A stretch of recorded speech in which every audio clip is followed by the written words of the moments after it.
Ayan po yung nanay ni Kaukaw. Ayan yung ginawa nilang kwan. Ginawa nilang kuweba. Nila Kaukaw.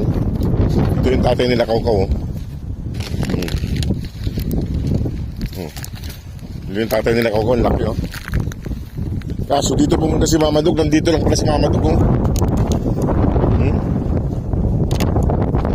Kinain niya.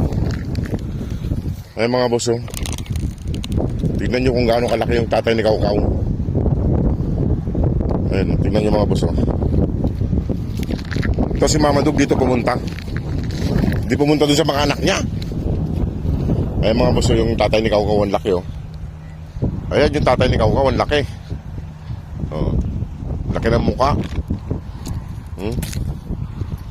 Ayan mga boss.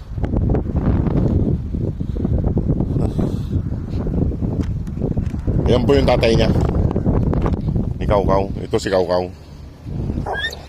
Kaso nangaaway. Ikaw, huwag mong awayin yung anak mo. Inaaway mo yung anak mong brown, ha? Ikaw, anak mo yan, eh. Inaaway niya yung anak niya, si Brown. So ito yung tatay niya, ipapa. Tagal-tagal mong dinakita na. Ayan, magkakulay na nga kayo ni Brown, naaway mo pa. Ay, hindi niya anak pala. Yung may pilay palang brown to. Nandito pala yung anak niya. Iba pala mga boss. Ito yung anak niya. Yung isang brown ay ito, yung pilay pala. Yung pilay, hindi niya anak niya. Ayan. Sige na, talis na ako. Kaya pala, kala ko yung anak niya yun. Pinapalis niya pala para pinapalis niya yun. Ayun,